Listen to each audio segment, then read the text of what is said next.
some of the Death Guard leaks in front of me. Like some...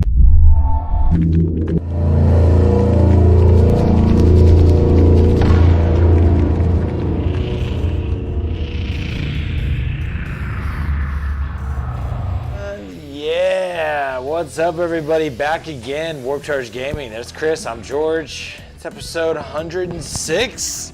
Oh, God. Feels weird saying the triple digit numbers. 100. No, it's 100. Okay, we were there. 106 even. And yeah, Chris and I are feeling all right. We're like, okay, we're gonna kind of wake up as we get talking here. There's a lot to talk about. You know, well, is there? I mean, we were just, right before we got on, we were actually talking shit about how, you know, they leaked the, what's Chaos Space Marines like in the new edition for Warhammer 40K. And they tell us the same strats we already have. Oh, shit. Stupid animal. Yeah, your cat jumping crazy. He literally just, like, took out a bunch of wires. It seemed like it worked out okay. But we're jumping right in, friends. You know, but for those that don't know, hopefully, you know, there's only about 50 people that watch these shows, Chris. They surely get it by now. But if you're new, somehow, some way, we talk about tabletop wargaming, particularly the games that we cover. Games Workshop primarily, 40K, just Sigmar, Warcry, Kill Team, and also Infinity. I'm a huge lover of the game. And that's a part of what we'll talk about today, because Chris, I fucking did some hobbying, dude. I did some painting. Ooh, which is weird. And, you know, I spent a lot of time, Chris, for not very good results, but it's mine, and it's done, and I can play it. It's way better than not painted. Yeah, no kidding. I mean, that's honestly the truth. I mean, that's always been, you know, like, we've attended more than a few of these big cons, and that's always, like, one of the cringiest things is, like, when you see people that you know spent a lot of money on their army. Yeah. And it's just like, dude, like, your stuff's not even primed. Like, come on. Yeah, it's got to look cool. But for friends that, you know, I've never, out of, like, I don't know, Chris, I think it's been like 8 years or something. I've ran out of track of when I started playing 40K, and that's about the same time I met Chris. It is the same time I met Chris. I think it was like fuck if I know, dude. I think it's like 7 or 8 years now. But I mean, I know, let's see. Yeah, that sounds accurate. It's roughly in there. I've only hobbied once out of that whole time. And I recall seeing the pictures of a specific Dark Angels. It was not good. It was not good. And, you know, and I was like, I'm not going to spend this much time to get this shitty of results. But things have been a little stressful lately, Chris. And I don't know about you. I mean, some folks are staying and, you know, not caring. But, like, I've been kind of quarantining, you know, playing it safe and hanging out in the house. And it gets a little nerve-wracking. I needed some fucking zen, dude. And it was relaxing to paint the models. I'm gonna go ahead and just show the image. You know, the guys don't judge, but there they are. I took a nice photo of it. In the comments. Look, I fucking painted the black fucking stripe around the rim, and I gave them some technical base, and I tried to fucking dry brush some silver highlights. It's contrast, guys. This is the thing, man, and you know, like, I'm impressed with your models, like truly, because what I've always shot for when I paint models is tabletop standard. Like, literally, does it look good from 12 inches away? Like, if I'm standing at the table and not looking at your models under a microscope, does it look good? And from your picture, man, those models look great. Like, they look great. They look way better in person. I appreciate that, Chris. They look way better in person. Hashtag, they suck, but they're not. They're pretty good too. No, I'm saying, yeah, on the table, I would get into it. I'd be like, yeah, my big purpley metal guy's about to fucking turn this corner and wreck you, you know, and it'll feel good. Kevin likes the models. That's right. Thanks, Kevin. God. So it feels good, you know, to do that, and it was real cool because my buddy Dan, he hooked me up with the models that are the combined army. But particularly, I have these 2 really nicely painted kind of like knights in that game. That's about, Chris, that was about 800 points of Infinity models. So that was almost 3 armies. Where now, granted, 4 armies almost. Yeah, it was about 3. Yeah, 300 points. Now, granted that those were, you know, there is some armies that can easily bring that many models in a single like 300 points. Those were expensive models in the game system, but. Still, a lot of I have these really cool like knight, like you know, almost knight profile. They're like a third of your army to bring them, and they're painted up really well. So these are mainly the support pieces, and I'm looking forward to getting to have fun just running around with the big aliens that eat people. That's kind of the whole gist. There's a lot of different ways you can play the combined army, or you know, kind of the chaos of the galaxy in the Infinity Realm. But in this instance, I'm going for the Monster Mash, kind of the Nidzilla version, particularly the kind that eat people. So I'm excited about that. Yeah, big scary purple monster, people eater, whatever. Yeah, you know what I'm talking about. Mm-hmm. Yeah, it's gonna be cool. And this has been a nice distraction, because you know what else is stressful besides being in quarantine, Chris? Is goddamn 9th edition not being here yet.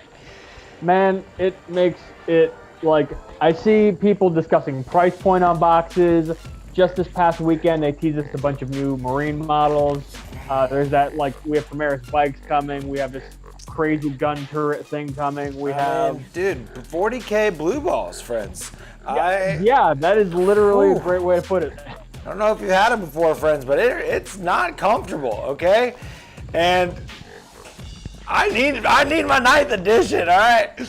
And at this point, they're just, these leaks, they need it. Now, they did come hot with some leaks. The faction focuses, I was pretty annoyed to learn. Somebody's like, oh, I like the character change, the character rule. I was like, oh, the character rule? How'd I miss that? Oh, you showed it in the Adeptus Sororitas or the fucking Sisters of Battle preview? I had no idea. Yep. They're giving us leaks inside of the faction focuses, so don't miss that. I'm pulling it up now. Yeah, what we have now is Lookout, Sir Chris. Which is what we used to have. It works differently, but that's what it was called in 7th edition, if I recall. Yeah, but wasn't that just passing wounds over, though? That was still just passing wounds, yeah. Yep. Yeah, and like, yeah, no, but this is where literally, this is similar a little bit, not really. It's not, I don't think they're going to totally pull from Age of Sigmar, but basically if you're not within 3 inches of a vehicle, monster, or a 3 model or more unit, then you can target characters. Which I think is good, because as I've literally gone on rants before in our 40K thread, the character rule is too good. Like, I didn't know if they need to open up the hit on 6s or whatever. I like this. I don't hate this at all. Yeah. No, I'm excited about it. And I think that what I'm excited about particularly is that people wanted to see a change to the character rule, no matter what it was, just that it wasn't necessarily, just like the terrain rules, we didn't necessarily know what we wanted exactly, but we knew we needed to be different. And I think they did good. They as Matt Simon said, I think they nailed it. You know, they did a good job with that one.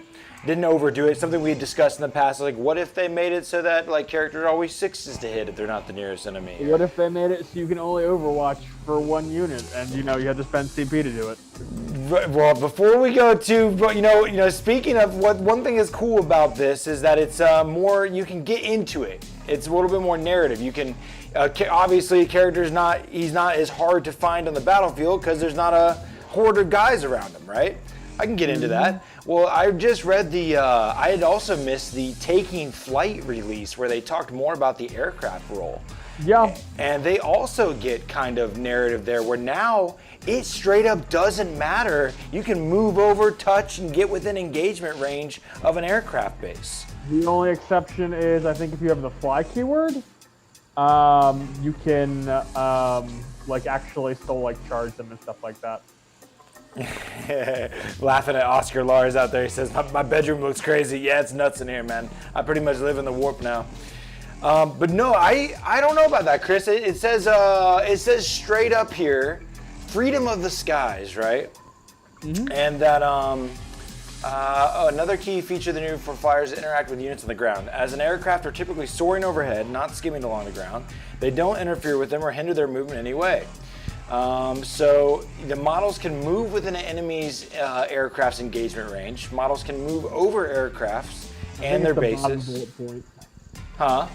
I think it's the bottom bullet point. When a model performs a heroic intervention, pilots and consolidates, ignore aircraft unless the model moving has fly.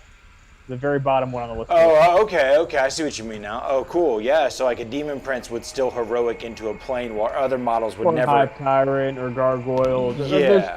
There's still like Smash Captains are still going to be a big deal in that regard. Things with jetpacks are still going to just race up to vehicles, possibly. And but yet they totally remove the heroic from other characters without wings, yeah? I think heroic still exists in general. Well, yeah. I'm just saying that, like, in what they've removed is now aircraft can't trigger heroic you're correct. intervention. Yeah, even being in range, technically the way that's worded, you don't get the heroic unless you have fly. Yeah, that's pretty cool. So, but units can make. What was tripping me out though is the fact that it doesn't really say here that you have to end your move outside of the base at all. Like, it's acting like you can literally get on the base. Like, you have to like pick your models. Like, what if you bury your models like on the base, and then it doesn't necessarily say here you can't. Now, I'm assuming that maybe the core rule is just like there's a chance. Yeah, like core rules like bases can never be over top of bases or something. But I was like, that's kind of weird. But also just very cool. This is a rule that is neat. It's better.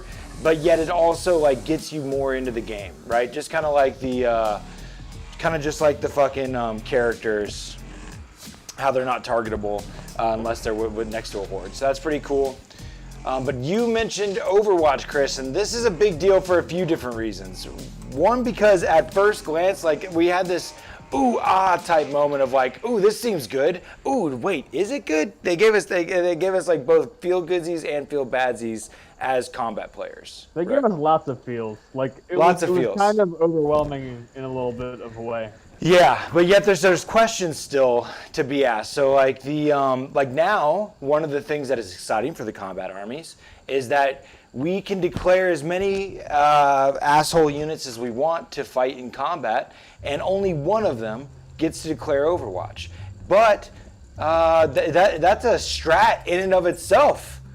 Also, the way that stratagem is worded, that unit that gets to Overwatch, it's not like they get to do it for the whole phase. It's literally like you trigger it when you're targeted as a charge. You get to shoot at the thing that charged you, and that's it. You don't get like, it's not like, oh, the charge has failed, I still can Overwatch. It's right, it's not, yeah, so you can literally have a unit designed for sacrifice, and because they can't use the same strat in the same phase, they did their fire Overwatch stratagem, and even if you failed your charge, and maybe like you're bombing from like 10 inches out, you don't expect to make it, but they're like, damn it, do I Overwatch now, or do I Overwatch the 7-inch charge, you know? And that couples with something that they teased today, which was in addition to the character rules, honestly.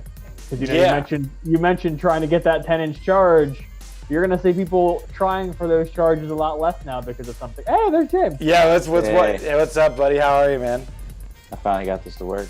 Yeah, I'm glad you're in here, James. We were just going over some of the new stuff, dude. I'm assuming you've seen the Overwatch rules. I've seen that it costs a CP now. Yeah, we're discussing the roller coaster of emotions that combat players are having right now, where we can charge as many fools as we want. Only one of the units is going to even get to declare Overwatch, particularly because it's a stratagem. And then once that stratagem is used, then we're going to be able to continue to charge without them being able to use the same stratagem in the same phase. But in addition to where this is, so Chris was alluding to, there's some more modifications to that, but what's the feel badsies is that now if we were to charge more than one unit, if we were to fail the charge distance to any of those units, then now it fails. So if we got like this, like you're like, oh yeah, I'm totally gonna leave this one model to kind of leapfrog or piggyback into the actual charge target. You know, there's no more safety charge. It's like, George, I had that first knee-jerk reaction also. But you play Sigmar, buddy. How does Sigmar work? So that's exactly. So my what are there's still a lot of questions is like in Sigmar, you don't even declare a charge target. You literally just say I'm charging, and it's everything within 12, right? And you make your charge, and whatever you make it to is what you make it to. And then whenever you pile in, whatever you pile into, then you're in engagement range with, you get to fight. There's no consolidate in Sigmar to note, but so you pile in and you can fight whatever you fight. We don't know at this point if they're going to eliminate the you can only fight what you charge mechanic. Right now, the declaration of the charge may only exist to initiate the overwatch and to initiate the actual charge distance that you're attempting to roll. But after that, who knows, you may be able to just fight whatever you end up with fighting. So maybe there is kind of a different type of piggyback or leapfrog mechanic that we're not used to now. Yep, that's exactly my first thoughts on looking at this. Well, first read it and I was like, damn. So I'm just gonna single charge. And then I thought about, well, Sigmar, you just charge. You just charge, yeah. So if that's the case, because Berserkers get to fight twice. Right. So with them being able to fight twice and pile in further with the third time fighting, it's like, well, now I'm not gonna charge them 12 inches away because I might miss that, but I'm planning on getting them on my third attack. Exactly. So I think it's now just, I need to make my first charge. Right. That's who's going to have the chance to overwatch, unless you're Tau, which will probably still have some type of supporting fire. And then you make your charge move and then pile in as need be. Yeah. We definitely got to be curious to how the Tau is going to be worded now that we know Overwatch. They did get mentioned, actually, in the Overwatch article. It said that they're for the greater good mechanic is getting reworded such that it's going to help them with Overwatch. Well, I would hope so, because that's the whole point of it. Yeah, it allows you to overwatch other units that were charged. So yeah, who knows, maybe they only get a limited number of it. But what's also to mention, though, is we got to finally see what the defense, like the extra terrain, I think I got it right here. Yeah, the defensible. So yeah, so infantry inside of a defensible piece of terrain. What's wild is they can hold steady and overwatch on 5+, or they can set up to defend, not fire overwatch, and add 1 to their rolls in the next fight phase. So they can it's pretty cool. They can actually get +1 to hit in a defensible piece of terrain if they choose to set to defend and fight. That's pretty neat. That is really neat. Infantry units can hold steady or set to defend if no enemies are within engagement range. Yeah, so that seems pretty cool. They show a Tau shield wall as an example for that. I do wonder, I mean, I imagine that's definitely going to be on, fortifications and stuff that you pay points for, but I'm curious, because that's a keyword one, how that's going to apply to largely the tournament standard terrain. Yeah, I think this might be the Tau thing right here, Chris. They mentioned the cool-headed ability. That's mentioned as a crusade rule.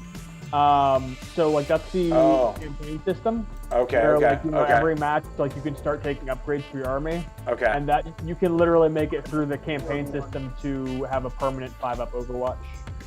Gotcha. Yeah. So recap. Now we charge as much as we charge. Only one unit is going to get to spend a stratagem to get to Overwatch. We don't expect that they're going to be able to use that stratagem multiple times. We don't necessarily know. They did not say that. Maybe they're going to say universal strats can be used as many times as you want. Only codex stratagems can't be used in the same phase. We don't know that yet. I'm going to vex so many times.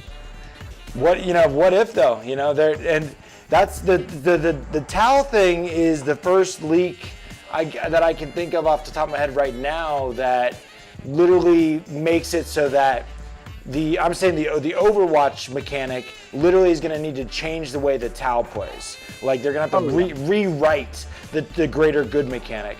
Can we think of other things that we know are changing where armies are literally going to have to rewrite their rule? Well, not on a rule rewrite. I was just thinking for Tau, they're going to have to change their strategy. I do wonder how much of an impact, obviously, shooting while in close combat is going to play. Especially that we don't know if that's going to work the same as it does now, where you still shoot in the shooting phase. For all we know, you could choose not to use your close combat weapons and unload certain types of weapons. I wonder if they're going to do any, because they told us a little bit about fall back. Like, we know that we can do a strat now to cause mortal wounds when things fall back. I wonder if things with fly falling back will still just be normal shooting, no big deal, or if they're going to nerf that a little bit. I'm not sure. Yeah, a lot of questions. I definitely have not been the biggest fan this edition of. It's part of the reason why you see like flying vehicles that are gun platforms so overwhelmingly taken over the tread and track vehicles. I mean, fly on a gun platform is just so good. Yeah. Yeah. It gets pretty devastating. And as a combat player, you know, we're just like, I don't know. Overall, it's hard to judge where the pendulum or the scale is right now with the balance between shooting and combat from what we've learned. The biggest thing that puts it in combat's favor to me right off is the board fucking shrinking.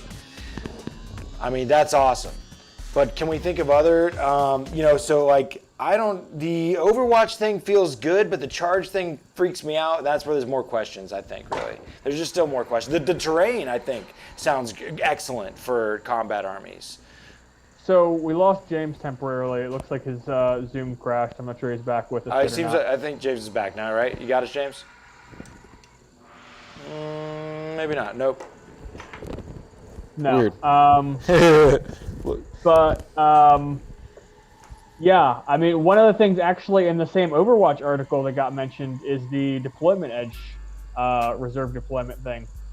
So that's a whole other spicy little. It's not like a rework per se, like, you know, and Mike in chat's mentioning there's dynasties that can actually have the ignore penalty to firing. So there's certainly rules that exist that don't have a practical application. But at the same time, like, I don't know that I'm holding out for some of these rules to get rewritten because, like, in the instance that Mike's listing, there are actually quite a few things kind of like that where they, per 9th edition teased rules, would become redundant, such as grinding advance, weapons beast. I know there's another Imperial Guard one. There's a few things for the ignoring that penalty where it could become. We don't know if we're expecting a rewrite. We don't know if they're going to have just very niche application. We need more information, but I'm not sure. I mean, Games Workshop definitely written some careless rules in the past. Yeah. Yeah, so the character thing changing up is definitely pretty wild. I mean, that alone is going to change the way a lot of armies play. You know, I think so far from all the rules that have been leaked so far, out of the just random mutterings of our friends, I've heard more, oh shit, that's going to affect how I play my army. Because usually a lot of people like to leave their remaining characters scoring in the back. You know, they'll, like, I think Jason mentioned with his Drukhari usually has just like some pissant characters that are, you know, and we might have a lot less characters, to be honest, too, as we don't take tax characters to, you know, fill out our detachments and whatnot. The whole army building structure is really going to just be a big thing that changes everybody's stuff. I see Taudar jumped in. Said, been a while, gentlemen. Could it be a case of neither CC or shooting is above or below each other in this edition, allowing anyone to truly play whatever they want? Could it be the case? I hope so. Taudar poses that, could it be that GW gave us a balanced game system going into ninth? Someone here is an optimist. Yeah, that's both positive for shooting and combat armies? Could it be that we both get to have fun? Ooh, while we're on that topic for shooting and combat armies, this is a curious one that I'm not sure if it's good for shooting armies or for close combat armies. I feel like it's good for shooting armies, but I think it's one that warrants some discussion. Also, George, your can that you just picked up actually looked like the warp energy behind you. I know, pretty cool, right? Pretty cool. So now there's something being mentioned that you can actually deep strike right into combat as long as it's on your own table edge, even if it's within engagement range. Apparently, so I heard you mention that, and apparently somebody saw that being discussed live from Warhammer TV. Like, so it's literally mentioned. You know where you saw that cool headed rule in the Overwatch thing? Yeah. It's actually literally the paragraph above the picture of some Gene Stealers and some Guardsmen. On that same fucking thing? On that same thing. What? Oh, SAG. I see. Okay. A savvy enemy might be able to catch you off guard if you're in their deployment zone.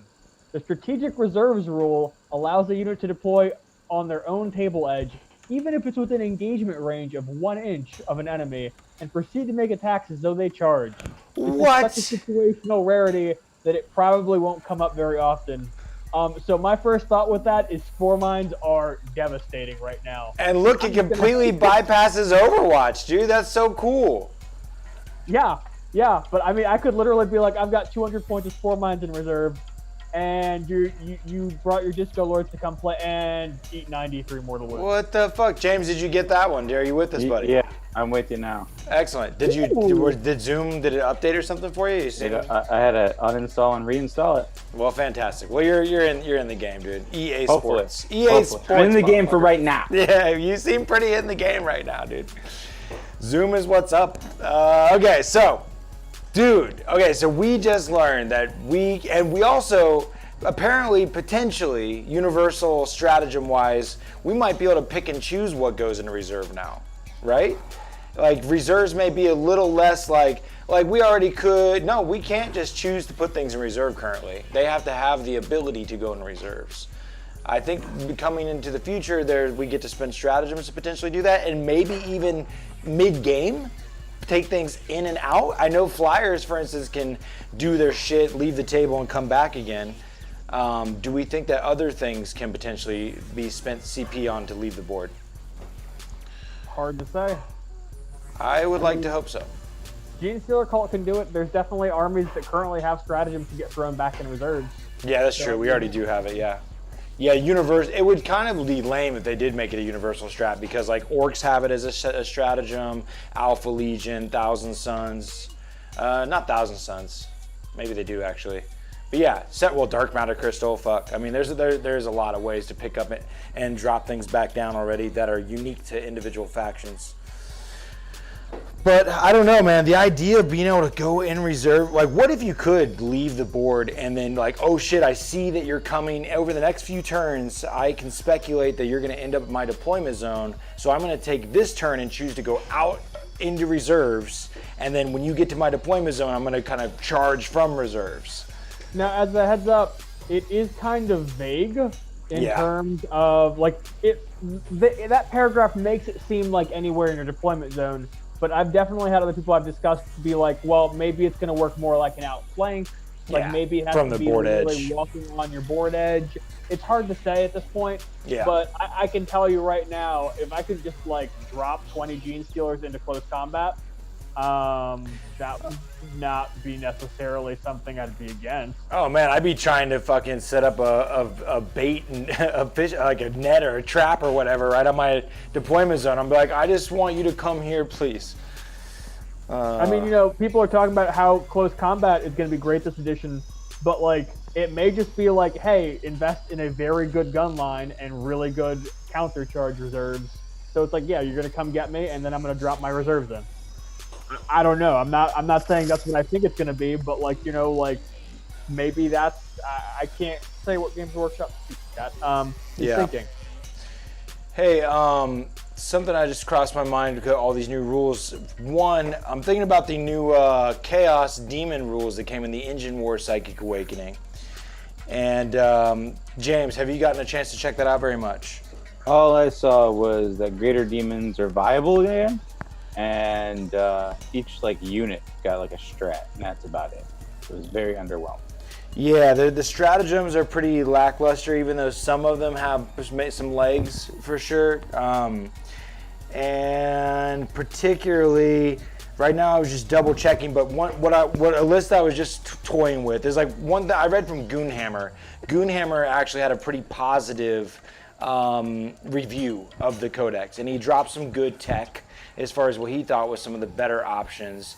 And so I started playing around with what he was describing. And because there is so many Bloodthirster profiles with the Insistent Rage and the Unfettered Fury and all that, you could technically have like 9 Bloodthirsters even with the rule of 3, not counting Scarbrand. And reasonably in a list, you can have 6. Plus, I literally have, if you take a mixed detachment, I was doing the math, like 270 points is 90 brimstones. For like 500 some points, you can have fucking 9 units of Nurgling, right?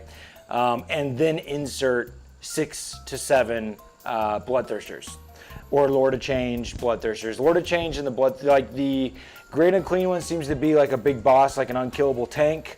But that's about it, just a guy that doesn't die. While the Bloodthirsters can be offensively pretty powerful, especially if they roll some good buffs. And the Lord of Change can be an amazing caster denier with the ability to eat people's spells. A great warlord as well. So like, to sum it up, we got the Impossible Robe on the Lord of Change. We give him a 3-up invuln like we always have. We can take a warlord trait that makes us -1 damage, and then we can choose either 1 or roll 2 random choices on the Exalted choice chart. It's to be assumed, but we don't know for sure if we can take more than 1 Exalted strat on the same demon. It's to be assumed you can. But obviously you can still upgrade many different greater demons. What I was just checking is like things like it says, do you remember, Chris, or James, the bold thing where like when it says a dude's name in bold, is that keyword or the data sheet? If it's bold, it's the keyword. Okay, sick. Because I was making these Bloodthirster lists, but damn if you couldn't make some dope ass fucking Slanesh lists though. Because of Shalaxi Hellbane, and particularly her, she gives you that extra keeper of secrets. I think Shalaxi Hellbane is a named Slanesh demon though. You are absolutely correct.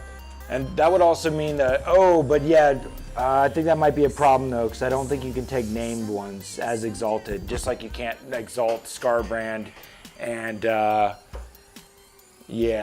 means you wouldn't be able to exalt Fate Weaver either. So they damn. actually. Oh, weird. Oh, your mic muted out for a second, Chris. You said they actually what? They did that same change to Tyranid adaptations, because you used to at first be able to do them on like the Swarm Lord and stuff, and they were like, nope, we're taking that away. Sadness, yeah. Yeah, that would have been fun. So right now I'm playing around with running just a bunch of these beefies. I mean, the Bloodthirster, it's really the cool thing too is the artifacts. It's so CP heavy though, Chris. My God. Like, one thing I don't know why I'd never noticed before, and just out of motivation from the stratagems, they gave us like a Crushing Assault, where 1 CP, Blood Crushers make a charge, and each model can do a mortal wound on a 2+, or D3 mortal wounds on a 6. I was reading that closer, and there's a couple cool things about it that make me want to try to run this strat. And I'm actually excited to try different variations of the demon list. I'm wanting to run a bunch of Bloodthirsters enough that I'm putting this aside for a second, but Brass Stampede, pretty cool strat, dude. One thing I never realized before is that you can actually banner a the Blood Crushers. I've always done the 3d6 charge with the Blood Letters. Oh, in doubles I've done it with the Blood Crushers. And what's tight is where I wouldn't have necessarily cared about that as much before, but now they can fucking do that with a Mortal wound. 1d6 on a 2+ enemy suffers 1. Yeah, they can. I was thinking about how powerful it is. You can do mortal wounds on the charge, and if you get a 3d6 charge, you're likely to touch a lot of guys into combat. Well, one thing that's tight is that if you kill the unit you charge, you get to charge again. And that's pretty fucking cool. But beyond that, what also is cool is that my first instinct without reading it more closely was that it was only pick 1 unit, but you actually get to do the 1 to D3 mortal wounds to every unit. Like each model gets to choose what unit they're affecting. So if I charge 3 different units and have 3 Blood Crushers here, 3 here, and 3 there, I can have each of them do 1 to D3 mortal wounds to each of those units individually. And if any of those, I guess you'd have to kill all the units to activate the charge potential once again, because you'd already be engaged.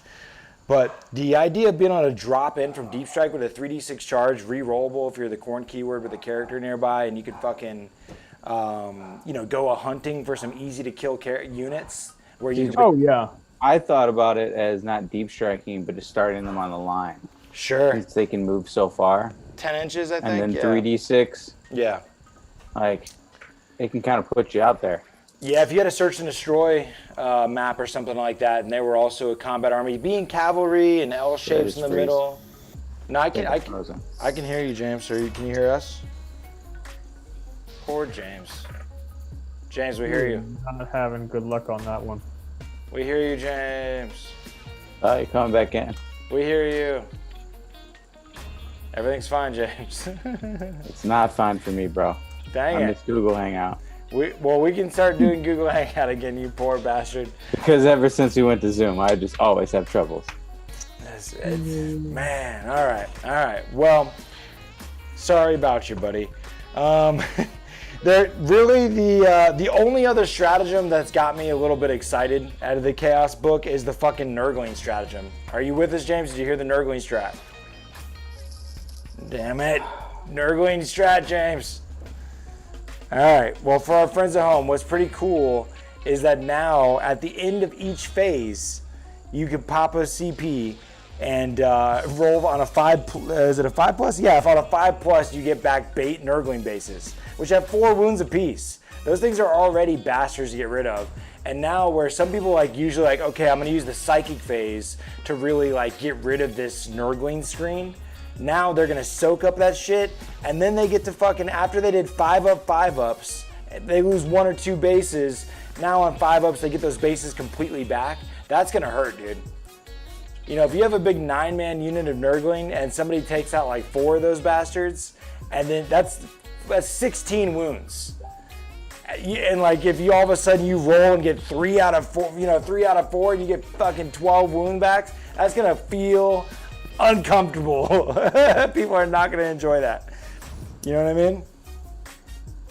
Yeah, for sure. How easy is it for you to change to Google Hangout, Chris, if I were to send you a link to that? Pretty easy. Okay, I'm gonna just send James a Google Hangout link. And I'm gonna put it in the chat here. Friends, we're getting James in the chat, man. He's trying to talk about 9th edition. Join, copy, it's coming. We're gonna fucking save the day. Now, watch it be all glitchy as fuck for James and Google Hang. Dude, I'll be so mad. Here it comes. I hear him in there. Chris, or James. I'm here. It's fucking bullshit. Well, go ahead and hang up, James, and I'll be waiting for you in Google Hangout. Chris, you too. Google Hangout. Let's see. Fuck this Zoom shit. Actually, it was working fine. Just not for James. Oh shit. James. Dude, this feels good to me. Yeah? I mean, so far. I see you. I can't see you, but that hasn't changed. Oh, Chris is here. Wow, it's like the boys are back in town, Yeah, so when you're talking about these corn stratagems, I was looking at the dogs with the combo of the crushers. Yeah. And I just couldn't see how to make it work. It's just too hard. Mm-hmm. But the dogs, so they get an extra 2 inches. They're the other charge when something dies, yeah. right? Yeah. And advance in charge. Yeah, so if the crushers kill something with their charge mechanic, right, then it can trigger them to get the extended charge. I like that. Yeah, I can see that, because that's part of the thing that makes it hard to figure out, is that we don't really want to add psychic. We don't really, especially if you're trying to go pure corn like I imagine you are. Then we're not trying to kill shit in psychic. We're not trying to bring fucking skull thrones or whatever. Yeah, dude, so you can't kill anything in any other phase but combat. Yeah, that's your only method to potentially pop that off. And that's another thing, 9th edition style, boys, when things seem like they suck, there's things that are yet to be said. We could deep strike turn 1 maybe. Maybe we're Banner of Blooding Blood Crushers turn 1. Take all my CP. If I'm turn 1 3d6 charging some Blood Crushers, fuck around. I'm having a good time. On a 60-inch That's board. when 8th edition was fun for me. Right. That's when we still had turn 1 charges. Come on. Yeah. Yeah, I like that game to get bloody, fast, and furious. Well, I know that there's 12 inches less to hide in, you Eldar hidey bastards out there. whoever you are, whoever hides in that last 12 inches of the board, you're going to get the hell out of there, and we're going to be up there fighting. That's right. I'm looking forward to that. Yeah, that was the one, we talked about the character rule. That was one we could expect, and terrain changes we could expect, but we didn't expect them to slice that board up. Frontline Gaming just came out their 60 by 44 inch mats. That was pretty funny. Yeah. Especially because they literally just before that put out new mats that are standard size. That now, to be fair, because there was a lot of Frankie was like, I'm fucking dreading this day. Or no, it was Reese. He's fucking dreading the day that they had to come clean with the fact that the boards were changing, but particularly because they sell fucking mats, and like they have year after year, they had a sale on their 6x4 mats, but they didn't know that was kind of really the clearance sale, because soon becoming a brand new edition with fucking new mats. There is other games that still use this mats. Oh yeah, I would still buy a 6x4 personally. I would rather I mean, all the tables are 6x4, dude, right? Come on. I can't see myself ever. I mean, granted, if you get one at a convention or something because you got it as a prize or something, you're gonna fucking bust that bitch out. But I don't know if I see myself buying one. And if I did really want a new mat, I think I would buy a 6x4 because that's just the size. I don't know. I'm really still weirded out. I can't believe we're gonna have to fucking mark off tables and shit at the events and whatnot. Yeah, that does seem so fucking crazy, right? Yeah, just what? Whole nother thing, dude. I'm curious how it's gonna go. I mean, I know one of our TOs here recently just started investing in, getting terrain and stuff for events, and he's very happy that recently he'd only invested in felt mats because he hadn't really gone the full Monty. Sure. I still don't think a full mat is bad though, because you could literally just tape off your area and then just paint it. Literally with just a paint roller and just some cheap ass apple barrel paint and just fucking a paint roller. Paint the fucking shit. And then, boom, you now have your marked off sideboard, out of bounds area. This is where my infiltrators are coming in at, and then you have your actual game board. You don't have to cut shit, nothing. I'm advocating the boards. You get perfect cut boards and just lay them down on the table itself. Even though it's more to if you're mobile, you got to carry that shit around. I don't know. It's no matter what, James' workshop is making us work for sure. And what's curious is, will Games Workshop themselves come out with a product where they're trying to promote? Obviously, we already know it's Kill Team boards. Yeah, Kill Team boards. You can just put them all together. So now they're going to promote big Kill Team sets that they're you can play Kill Team and you can play the Crusade narrative, where you start in the 22 by 30, but you grow your battle until you have 4 of these boards together, and soon you'll be playing 40K. Basically, yeah. Yeah, good plan, GW. You bastards. Well, they did their cost analysis on new customer acquisition, and that's what they're going for. It's new customer acquisition. It's a smart because all the old timers have all the fucking models already. Yeah. Yo. It's a smart move. Oh, dude, I totally agree. And then longtime Necron players that have never been given anything are literally buying a new army right now. Yeah, that's totally. That's the weird feeling is I want the board to be smaller because combat's gonna be awesome, and I always am is combat gonna be awesome, or are they just doing it for the money? The answer is yes. Yes, Chris, you are right. The answer is yes. I'll go with that. I will go with that. Yeah, man. Pretty cool, pretty exciting though. What else we got fucking rule wise here? I wonder how many of those Citadel 6x4 $400 Realm of Battle boards Dude. they sold. Yeah, because those are exactly 2 foot by 2 foot. Yeah, you can't use those for nothing now. I mean, again, you're taping it off, and then you're getting a can of spray paint and spraying off your areas. Man. Oh my God! Anybody out there in the chat? Have you chopped your mat up yet? and I no hating if you did. I mean, I'm just curious. I don't think I just think I don't have who. It's for new players. Everybody already has 6x4 tables. Like when you buy 2 fucking fold-out tables, they make the 6x4. You're not, unless you're just like playing on you never had a table, then I can see it, you know? Weird. I'm trying, what else? What other rules we got? Okay, faction, yeah. Hey, yeah. George, that was Spaceful Ford. We just got to make a couple more tiles now. I know, right? Yeah, I was definitely cracking up about that. Yeah, James made a killer display board that we made to kill team size, but it turns out it was actually, I cut my mat like I cut my quarantine hair. Not gonna happen. Nice talk. Yeah, I'm looking like a crazy hairy beast right now. Good, right on. Good man, good man. If you did cut your mat, more power to you. It makes it easier, I guess. I want to see. Yeah. I just want to see. What's that technique, you know? Just don't fucking whoopsie daisy that thing, you know? Oh, man.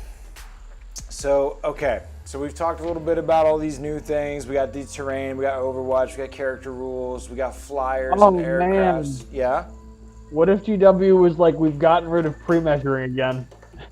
That would be a weird, real weird on their head. I wouldn't mind it after all the Infinity, but hey, I'd be super about it. I'll just get gridded mats. Wow. I don't need a pre-measure. I already know. Wow. That's funny. That's an idea, guy. What else is there that we want to know that we don't know? I mean, like, I wasn't expecting the tactical reserve thing, being able to move right like that. What other rules do we think could be that are... So the character rule, have you guys touched on that? Yeah. Where you're familiar with it, right, James? Yeah, I think they fixed it, honestly. I think it was the best way to fix it possible. I think it was a good fix, for sure.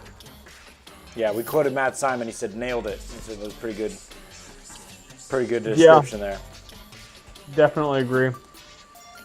I'm curious though, like I wasn't expecting the board to change in size. I wasn't expecting the tactical reserve rule to be able to fucking charge people like from your deployment zone. That's wild. What are the missions? Did Knights put a dagger in the back of the ITC? Good question, Taudark. That is a fair one of the updates and leaks that they provide us. You know, I like to make note that Mike Brandt got promoted to be the global event organizer. And Mike Brandt is the one that runs Nova Open, where the ITC is said to have kind of spawned from as far as its mission packets, and where Nova has always been kind of a pioneer in the balancing act of the missions that they provide. Well, which isn't happening this year, by the way. Isn't happening this year. We talked. That was last week. Sadness from last week. They canceled. So Adepticon, Nova, LVO did happen. Obviously, that was the last event of the 2019 season. So yeah, with this whole fucking 2020 is effed as far as competitive 40K in any appropriate ranking goes, but 2021 is gonna be crazy with fucking 9th edition and so much angst. People are hungry for it. Oh my god, so much angst. I saw a tournament last Saturday, and it was a fairly small game store, the Dented Mug out here in Knoxville, Tennessee, and dude, they filled up 16 tables like it was nothing. Like they were at capacity, and there was an extra 10 people just hanging out. Like it was good stuff. Like people are ready. People want to get out there and roll dice. Yeah, it's exciting. I can't fucking wait. I can't wait till it feels safe and not a gamble to do that. Yeah. But that's neither here. That's maybe just a matter of opinion or some. I don't know.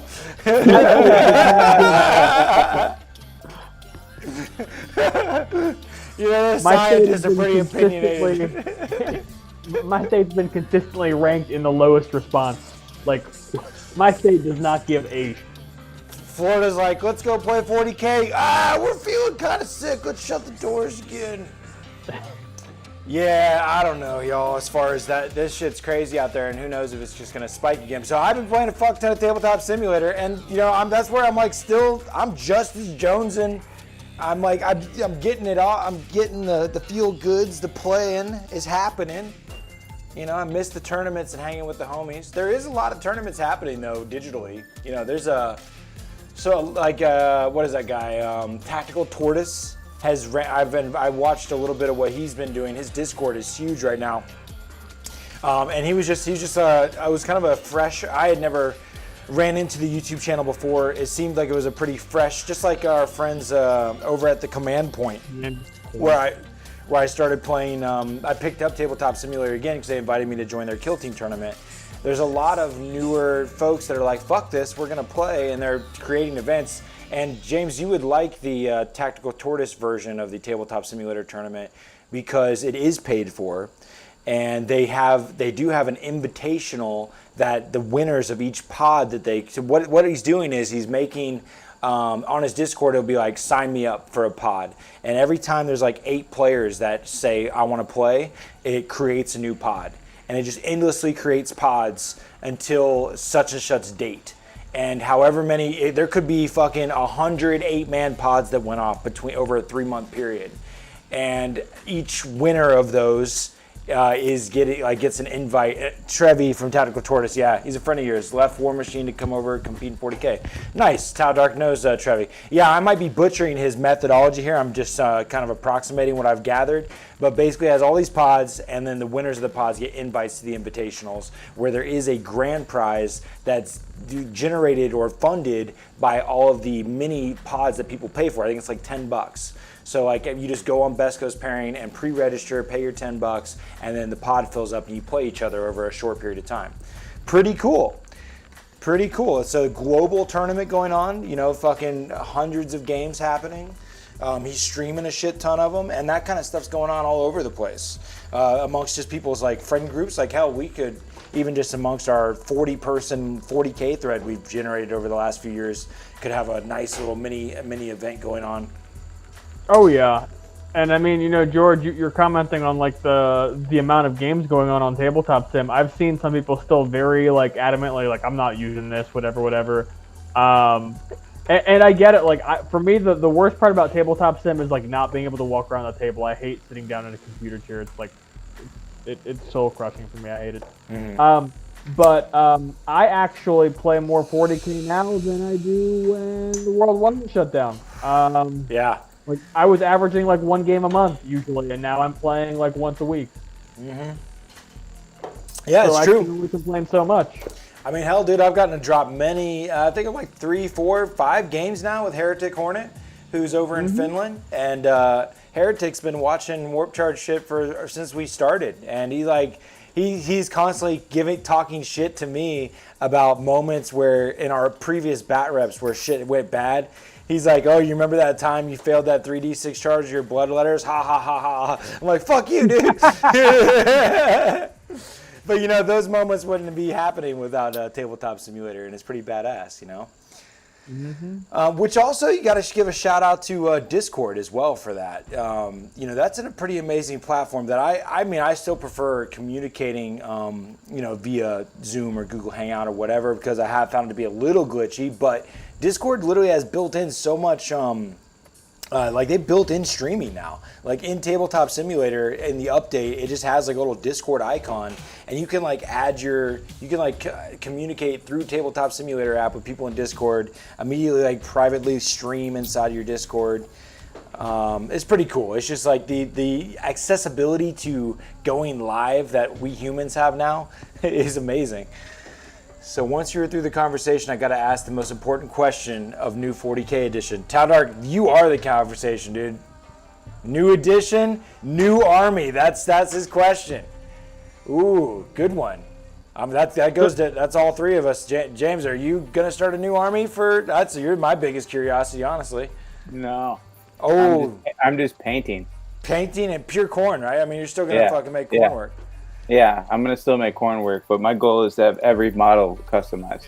I mean, just by playing 9th edition, we are playing new armies. I mean, the whole, I mean, I get what you mean, new faction, but the army construction is wildly different. But yeah, Mike says no way. He's sticking to his crons and his bugs. The only army I think, like right now, I have my eyes set on buying 25 Rubric Marines. But that is the only thing that I really plan to expand to currently. Chris, any new Army 9th edition?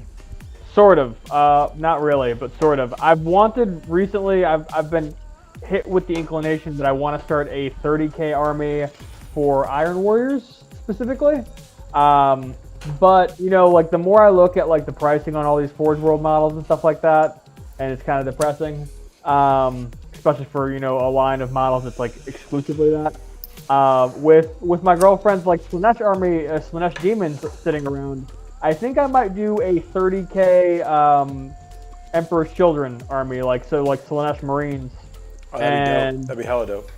Just because, I mean, with the demons at my disposal as well, like it'd be just a cool, fun kind of narrative army to have. I mean, maybe they'll get really good in 9th edition. Maybe I'll crack them out. Maybe not. Who knows?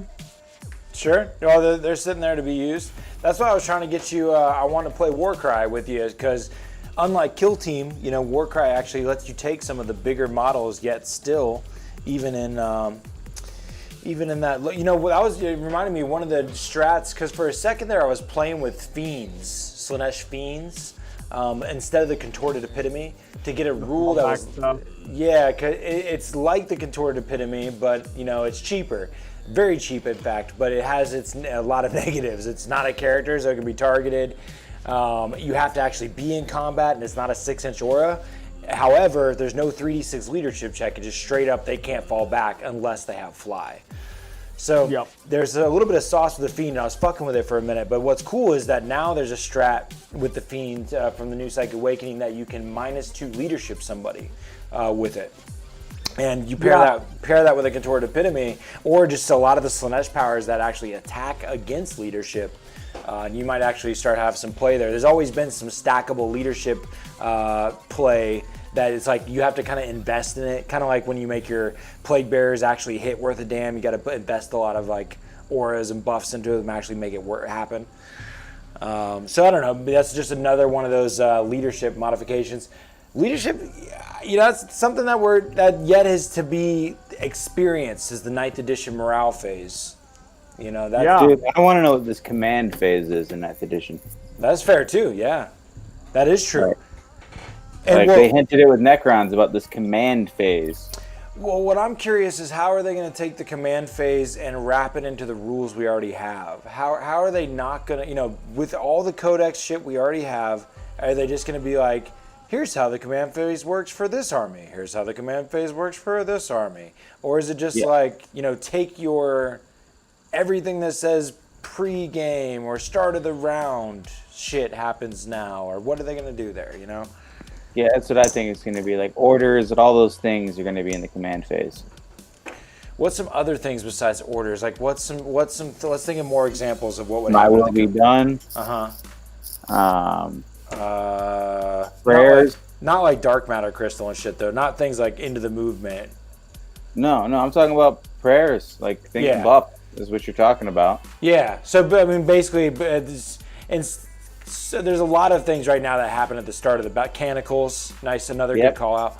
There's a lot of things that happen right now at the start of the battle round, and just instead of that, actually changing your doctrines. Changing doctrines, summoning. Ooh. That'd be another good one, Towdark. Ooh.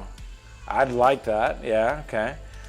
Plus, I think it's also going to be a place where you spend command points on the new universal stratagems. Oh, and that's when you do generate an additional 1 CP. That's something I keep forgetting about. That is true. We now get free CP every turn. We will get assuming the game is still 6 turns, you can expect to generate at least 6 CP over the course of the game. Yeah, because I do keep feeling like the 12 CP, it was funny, like I made this big exalted demon list today, and I was spending fucking 11 CP out of I had 2 battalions having 13 CP, and I was still spending 12 of it with an extra relic for even hitting the table, and I was like, damn, dude, I couldn't even build this list in a 9th edition army. But yeah, when you get the 1 CP and extra turn, again, there's just a lot that you have to kind of play it to actually like be able to wrap your head around it. Sure. Yeah, it's gonna be cool. I feel like there's something in the command phase that we haven't been shown yet. Oh yeah, for sure. But honestly, I couldn't tell you.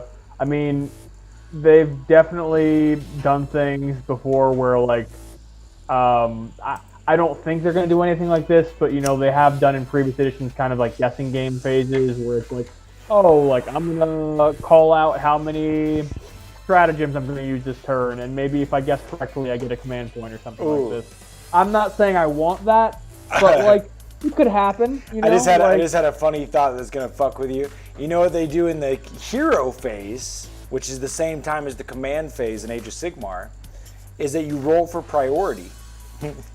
You determine whose turn it is. Maybe we'll be determining randomly whose turn it is every time, and you can take a double turn, eh? That's what they do in Sigmar. I'm not saying it's not happening, but I would be interested to see table flip, dude. Mad how people they be rebalance. Yeah, that would not be good. But another thing that Sigmar has that fucking 40K doesn't is endless spells, and and those take place in the hero phase. And the person whose priority it is the one that gets the option to move the spells. So you can actually cast the spells, and then on the next turn, whoever gets priority, it may be your opponent gets the opportunity to access them. Speaking of Sigmar, do you think the new tables will end up in AOS? Good question, Taldark. I have no idea. I actually don't know what the hell. Chris, did you see, by the way, that brand new Sigmar army that's about to hit? Is it the cow people? Yeah, the fucking elves, like, I gotta find it real quick. It's Lumineth? Yeah, I don't know what they're called, but they are like beautiful. Oh, here we go, Lumineth, yeah. All right, I'm pulling it up for our friends at home. If you haven't seen this yet, the cow people, dude. And like, dude, holy cow. this crazy griffin thing with like the floating shaman is nuts. James's internet is being a savage to him, but yeah, no, it's definitely one of the cooler models. Honestly, I know which one you're referring to. I got it on screen right now. Yeah, it's fucking beautiful, dude. They've done. I mean, you know, there's a reason that Games Workshop consistently. I mean, dude, look at Australia. They keep playing 40K, despite the fact that every time that Games Workshop releases models, they're like, guess what? We want both your testicles. Like. Yeah, I mean, ridiculous. Look at that, dude. Look at that. And see, now that's what's funny, man. And you know, I know we're running a little long here, Chris, so I don't want to keep you too over your time here. But you know, I just painted those Infinity models, and I would never touch these models, man. I mean, I painted for 3 days straight to get mediocre results with contrast paint. If I were to have models of this fucking caliber, I need them to look like that. Those are amazing. Yeah, no, I totally agree. And I mean, you're definitely going to see these models get used for crossover with stuff. I mean, dude, I've seen even just the last time I went to a tournament, I saw a lot of Forces of Death models used for Lord Discordance and Helldrakes and stuff like that. I mean, dude, people are definitely going to convert these kinds of models into 40K projects. Oh, yeah. And it's just seeing more quality GW sculpts come out. I mean, Necrons, man. Necrons. Like, all of it is just top tier. Yeah, they're crushing the game. And that's where I can't, you know, when people get upset about their price hike, like, I can respect Mike Grant. What about Mike? It's paying for his salary. Yeah. Yeah, it's fucking Mike Brandt's fault. That's right. That one did always make me. That's right. Yeah, blame him. GW wanted to keep it nice and affordable to make all these beautiful models for everybody of all classes of income. And Mike Brandt ruined that. Now they got to pay his salary, so they had to hike the prices up, and they're screwing over all the Aussies, man. Yeah, blame Mike. Hashtag blame Mike. Mike Brandt. Taldark says hashtag blame Mike. It's funny. It's fun. Anyways, oh man, we lost James. It's been over an hour. It's been fun to hang though, man. We got Taldark hanging, you know. And you know, last week's episode was a little not as good as this week. 106 It was a good time. It was a good time. But friends, Tower Dark, everybody, thanks for tuning in, and we really appreciate that, and we had a good time. 9th edition's coming, and there's more games to watch as we play on Tabletop Simulator in the meantime. And you keep taking fun seriously, and we'll catch you next time. Goodbye.